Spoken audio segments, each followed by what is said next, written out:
Welcome everyone.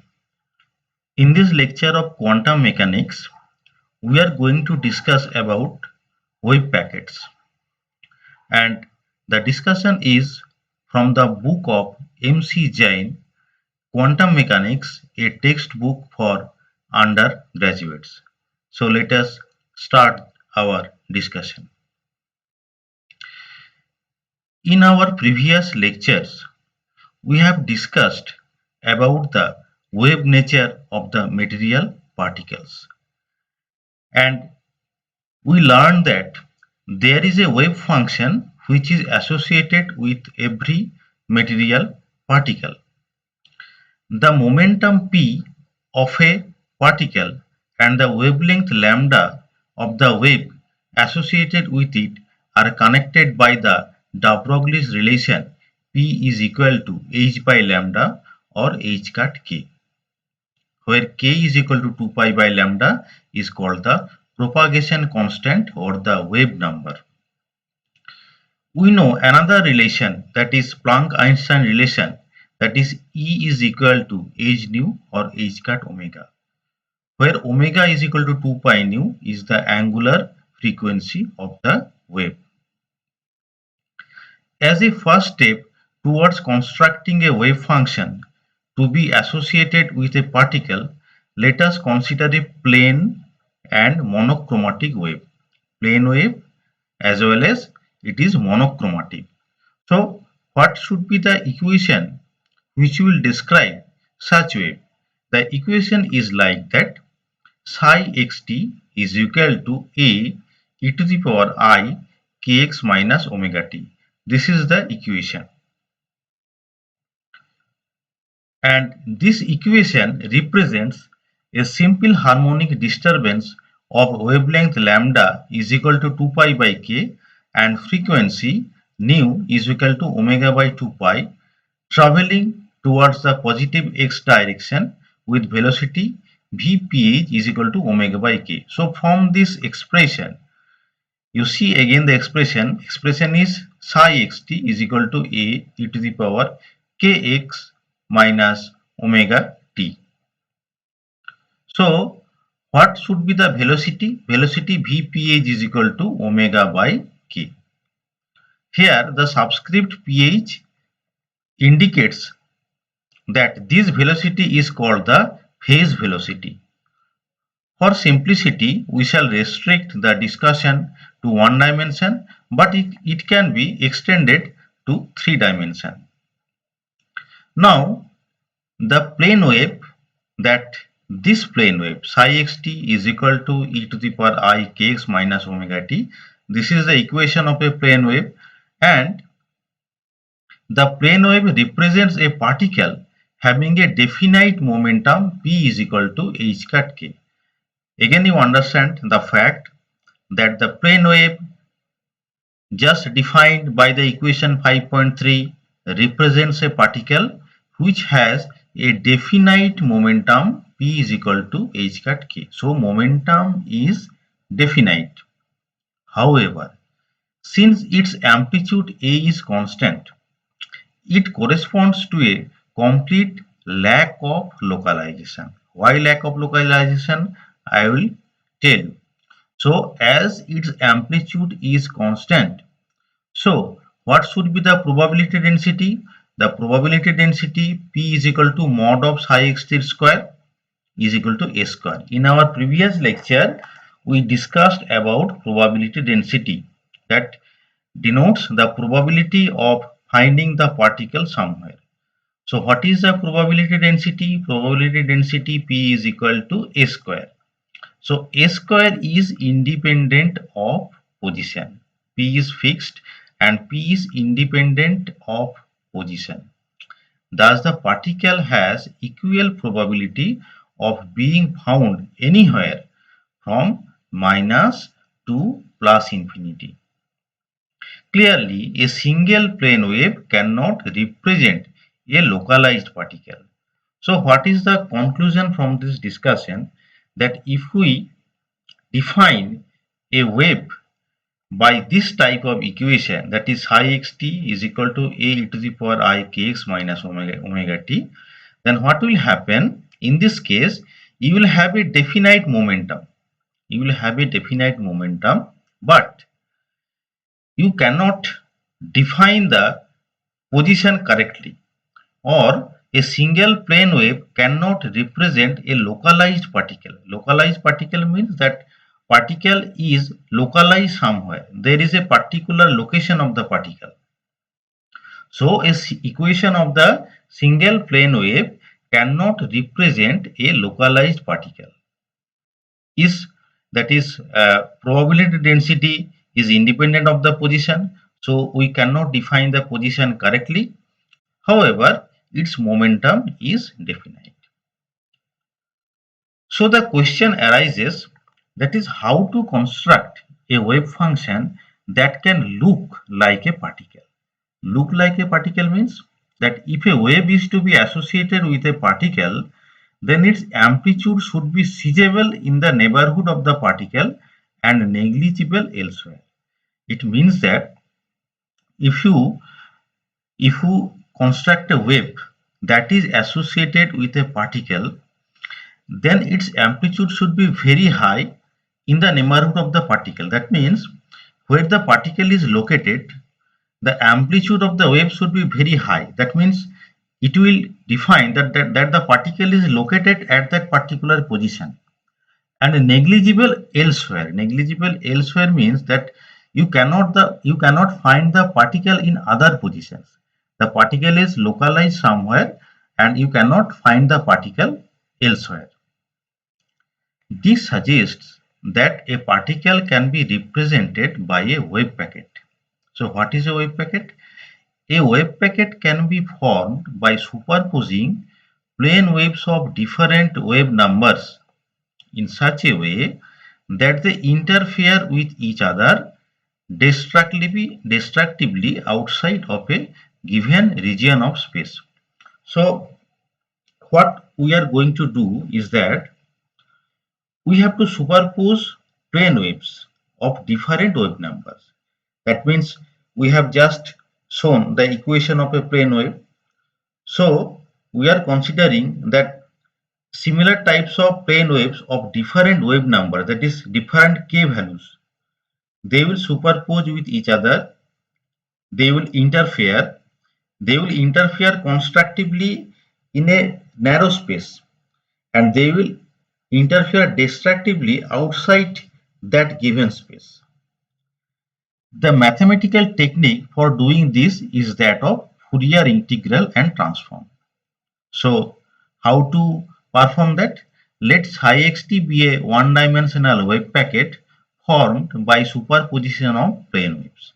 So psi xt is the equation of the wave packet, and how psi xt can be written? Psi xt is equal to 1 by root 2 pi minus infinity to plus infinity ak e to the power I kx minus omega t dk, where the amplitude A, this is the amplitude A and the angular frequency omega depends on k. So amplitude A will depend on the wave number. Why? Because we have already told you that there is a superposition of different plane waves and different for which the wave numbers are different. So integration is for dk as wave number is varying. It is clear that in order to represent a free particle by a wave packet, we must give up the requirement that the particle should have a precisely defined momentum. You just look at the line again. We must give up the requirement that the particle should have a precisely defined momentum. Why? Because we have already told that there is a superposition of plane waves of different wave number. That means the values of k are changing.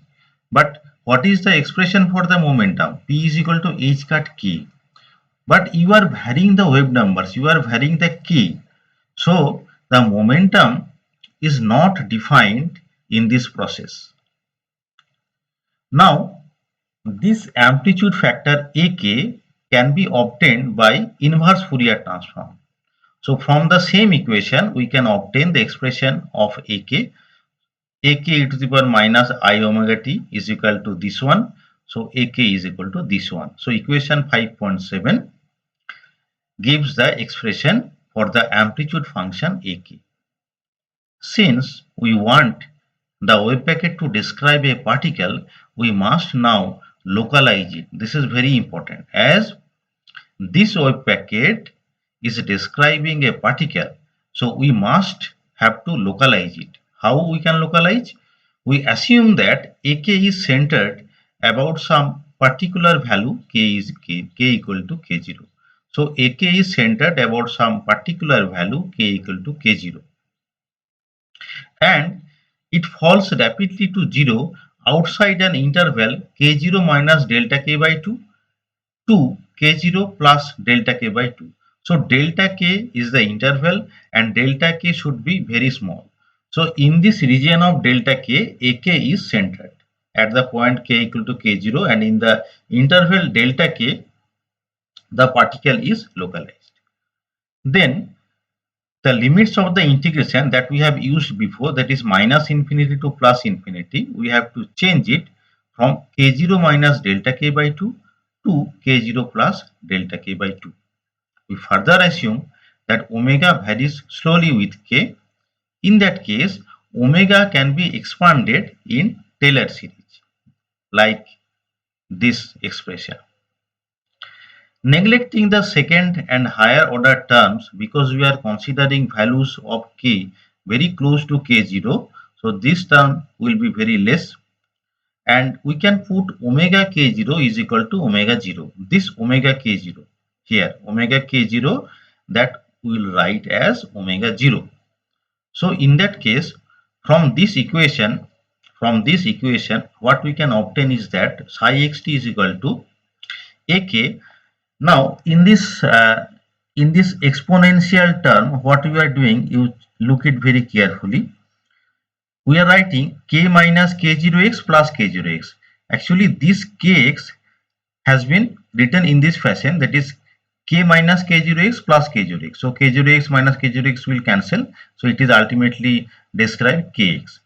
And in the second term, what we have done, in place of omega, we have replaced the expansion of omega k in Taylor series. However, we have neglected the second order term. So this second term is for omega. So we have written that. Now what we have done, we have taken k0x minus omega 0t in the exponential factor, that is e to the power I k0x minus omega 0t. These two terms, and rest of all the terms is fxt, that is in fxt. Fxt is this, that is rest of all the term, that is fxt. Now equation 5.9 shows that the wave function psi xt is a wave of wavelength 2 pi by k0. Why? Because this is omega 0 and this is k0, so wavelength will be 2 pi by k0 and frequency will be omega 0 by 2 pi, and it is modulated by the envelope fxt, because this exponential factor is multiplied by fxt. Fxt is this one. So the wave is modulated by the envelope fxt. The envelope means this one, fxt, depends upon x and t only through the combination x minus d omega by dk into t. You see the expression again, that here this is x minus d omega by dk into t. So the relation of x and t is x minus d omega by dk into t. Now equation 5.9 will represent a wave packet which moves with the group velocity. Group velocity means the velocity for this term, that is fxt. So we can see from this expression, that is from the relation between x and t, that is x minus d omega by dk into t. From this relation we can say that the velocity of the wave packet Vg will be d omega by dk. From this relation x minus d omega by dk into t, we can predict that Vg is equal to d omega by dk. Now if we plot this wave packet, that is psi xt, this is mod of psi xt in the y-axis, and in the x-axis this is x. So the graph will be like this. The dotted curve will represent fxt. So Vg means group velocity.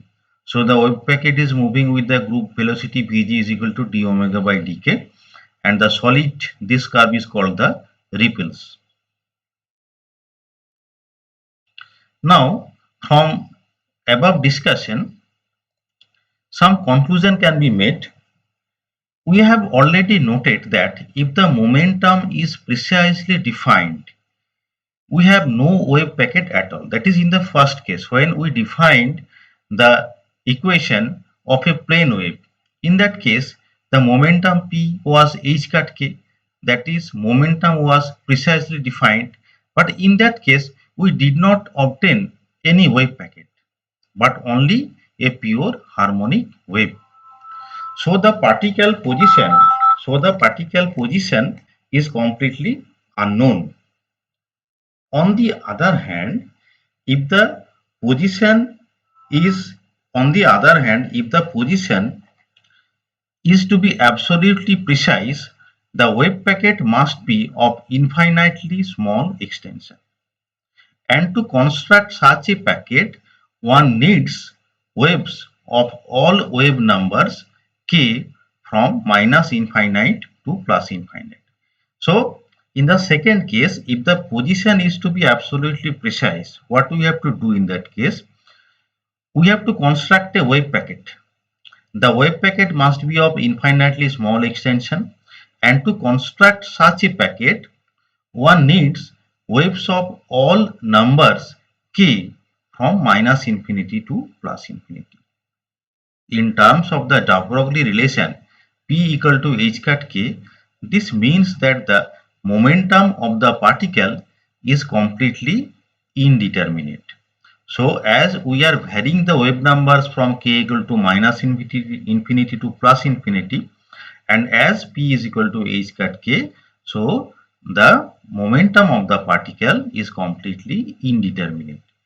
It is apparent therefore that there is an inverse relationship between the accuracies to which the position and momentum can be simultaneously specified. This line is very important. It is apparent therefore that there is an inverse relationship between the accuracies to which the position and momentum can be simultaneously specified. So if delta x is the spatial extent of a wave packet and delta k is its wave number range, then it always happens that delta x into delta k greater than equal to 1. From the theory of the Fourier transform, we can show that delta x into delta k greater than equal to 1. What is delta k? Delta x is the spatial extent of a wave packet. And what is delta k? Delta k is its wave number range. Thus, it is impossible to make both the widths delta x and delta k small. The smaller the spatial extent of a wave packet, the larger is the range of wave numbers in its Fourier decomposition and vice versa. Why? Because from this inequality, as delta x into delta k greater than equal to 1, so there is some type of inverse relationship between delta x and delta k. So we cannot make simultaneously both delta x and delta k small. If delta x is small, then delta k will be large, and the vice versa. Now we have already discussed about the term group velocity. Group velocity Vg is equal to d omega by dk. Just writing in this fashion, we obtain Vg is equal to dE by dP. If Vg is equal to dE by dP, so what we can show is that for a non-relativistic free particle of mass m, E is equal to p square by 2m. Therefore, dE by dP is equal to P by m is equal to mv by m is equal to v, where v is the velocity of the particle. So for non-relativistic case, the group velocity is equal to the velocity of the particle. For the relativistic case, we know that E square equal to P square C square plus M square C to the power 4. By differentiating, we obtain dE by dP is equal to Pc square by E. We know E equal to gamma mc square, P is equal to gamma mv, where gamma is equal to 1 by root under 1 minus V square by C square. So Vg is equal to again dE by dP, and we obtain Vg is equal to V. Thus, both for a relativistic and a non-relativistic particle, the group velocity of the associated wave packet is to be identified with the velocity of the particle. Let us look at the phase velocity in the two cases. For a non-relativistic particle, V phase is equal to omega by k is equal to h cut omega by h cut k is equal to E by P is equal to, after some algebraic simplification, we are obtaining Vph is equal to V by 2. So phase velocity of the particle is half of the particle velocity. On the other hand, for a relativistic particle, Vph is equal to E by P is equal to gamma mc square by gamma mv is equal to c square by v. So for a relativistic particle, phase velocity is equal to c square by v.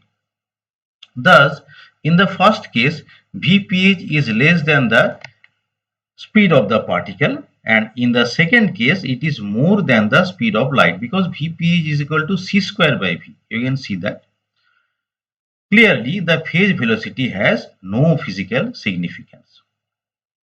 Now, the wave function psi can now be written as psi xt is equal to 1 by root over of 2 pi h cut minus infinity to plus infinity phi p e to the power I by h cut px minus et into dp.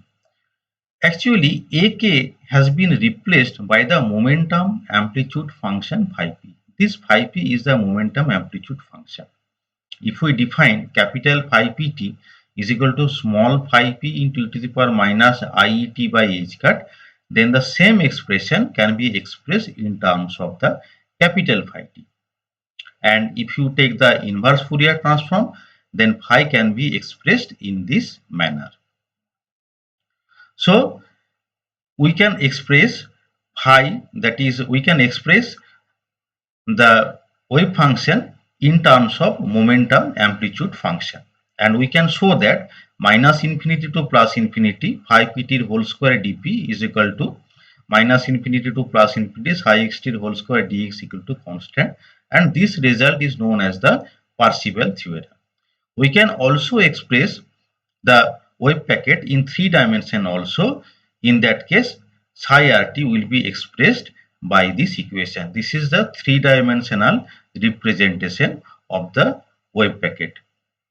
And for phi pt, the expression will be like this. It should be noted that here the term dp is equal to dpx, dpy, dpz, and here the term dr equal to dx, dy, dz. So this is the end of the lecture. I want to thank you all for listening the